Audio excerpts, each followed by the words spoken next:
Halo semuanya, liburan ini enaknya nonton film apa ya?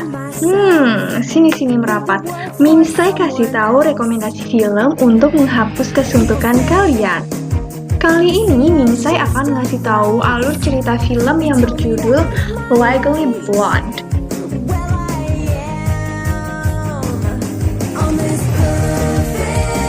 Ya, meskipun film lawas, tapi film ini sangat syarat akan nilai-nilai kehidupan loh. Yuk kita simak selengkapnya. Film ini menceritakan perjalanan seorang remaja yang dimabuk cinta, selalu berusaha menjadi yang terbaik untuk pacarnya. Akankah ia berhasil mendapatkan buah manis dari kesetiaannya? Elle, seorang mantan ratu kecantikan, berasal dari keluarga terpandang dan kaya, sudah berpacaran lama dengan kekasihnya yang bernama Warner. Elle adalah mahasiswa jurusan Fashion Merchandising dan seorang ratu kecantikan. Ia menantikan momen dilamar oleh Warner. Warner, pria tampan yang menjadi kekasih Elle, adalah calon mahasiswa hukum di universitas bergengsi di Amerika, yaitu Sekolah Hukum Harvard. Elle menerima kabar dari Warner yang sedang berlibur di luar negeri. Warner berencana akan mengajak Elle makan malam romantis di sebuah restoran mewah sepulang ia ke rumahnya. Kabar bahagia itu seperti angin segar bagi Elle. Sahabatnya mendukung persiapan Elle, termasuk membantunya memilih pakaian istimewa untuk dikenakan di makan malam nanti. Mereka semua mengira bahwa Elle akan dilamar saat makan malam tiba. Hubungan yang selalu mulus tidak menjamin kesetiaan. Keinginan Elle yang begitu besar untuk menjadi pendamping hidup Warner harus pupus saat itu juga. Ternyata selama ini Warner hanya menganggap hubungannya dengan Elle tidak lebih dari sekedar cinta monyet. Warner berbicara kepada Elle bahwa Elle bukanlah sosok istri yang tepat baginya. Karena ia ingin calon istri yang dapat diterima di keluarganya, yang berprofesi sebagai senator. Ia menginginkan calon istri yang terlihat serius dalam pekerjaannya, bukan ratu kecantikan dan ahli fashion dan mode seperti dirinya. Elle hanya bisa menangis dan meratapi nasibnya. Bahkan ia pun enggan keluar kamar. Kedua sahabatnya tidak tinggal diam.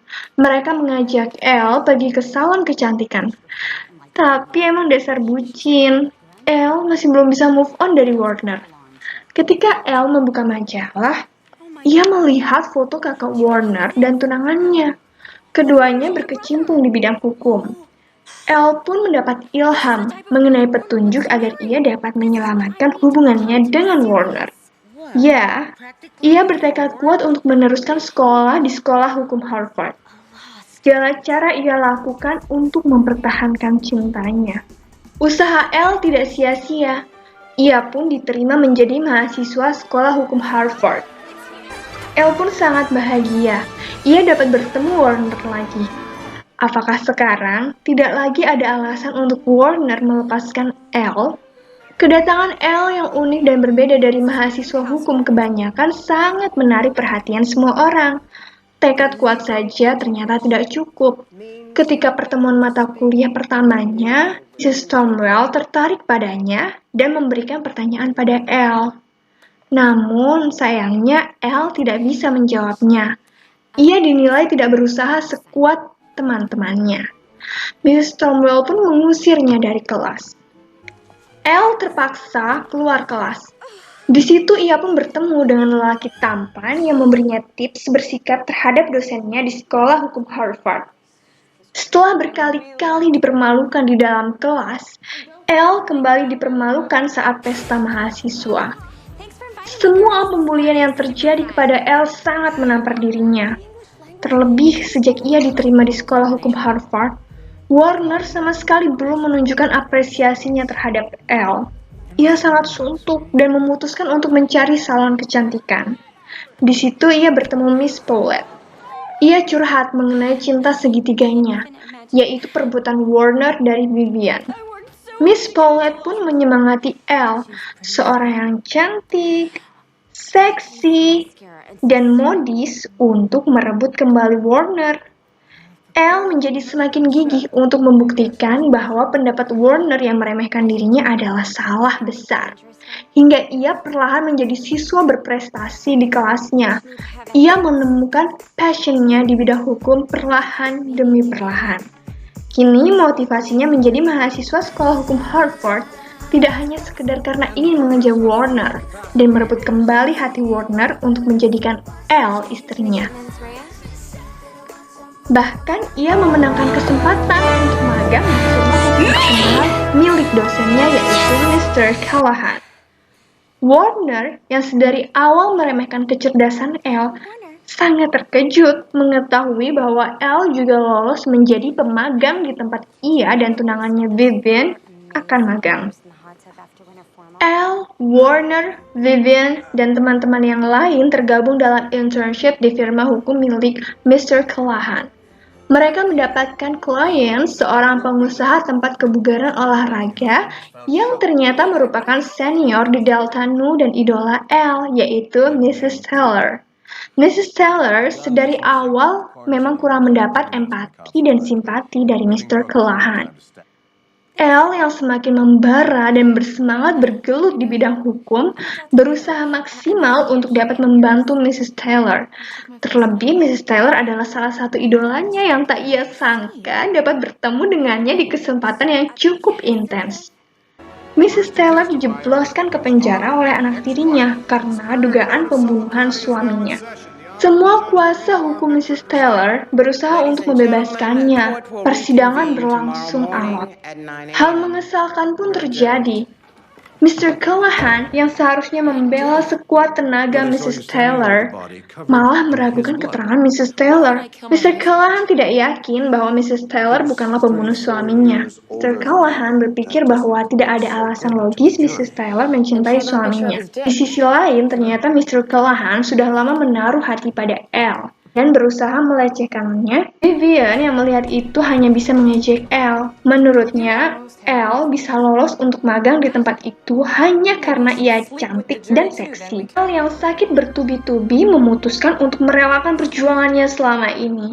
Ia berkemas untuk tidak lagi menjadi mahasiswa kampus Harvard. Ia pun berpamitan dengan Miss Paulette. Namun, ternyata Mrs. Thornwell mendengar rencana kepergian Elle. If you're going to let one stupid prick ruin your life. Mendengar kalimat dari Mrs. Thornwell, Elle pun yang semula surut menjadi berkobar kembali, sehingga ia memutuskan untuk kembali ke persidangan. Elle tidak sependapat dengan Mr. Callahan. Ia sangat percaya dengan keterangan dari Mrs. Taylor. Perlakuan Mr. Callahan membuat Mrs. Taylor tersinggung. Ia pun mencabut amanahnya terhadap Mr. Callahan dan mengganti kuasa hukumnya menjadi Elle. Namun, Elle terhalang persyaratan administrasi karena ia belum lulus dari sekolah hukum Harvard.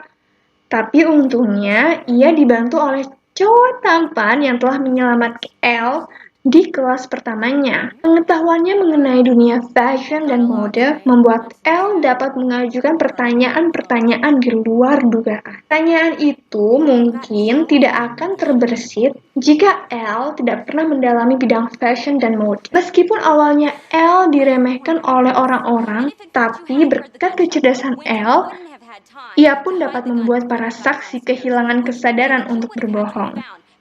Sehingga terkuaklah kronologi kejadian sebenarnya. Did she tell you that? How would you feel if your father married someone who was your age? You, however, had time to hide the gun, didn't you, Chutney? After you shot your father. I didn't mean to shoot him. I thought it was you walking through the door. Dan Mrs. Taylor pun bebas dari tuntutan. Kegigihan Elle membuahkan hasil. Elle tidak hanya menjadi hakim muda yang sangat dikenal publik, namun ia juga menjadi mahasiswa berprestasi di angkatannya dan menemukan cinta sejatinya, Emmett, asisten dosen tampan yang sedari awal membantunya. Film pun berakhir dan diceritakan bahwa Elle akhirnya menjalin hubungan romantis dengan Emmett. Nah, semakin penasaran dengan cerita filmnya? Selamat menikmati ya. Sampai jumpa di pertemuan selanjutnya dengan Minsai. Dah.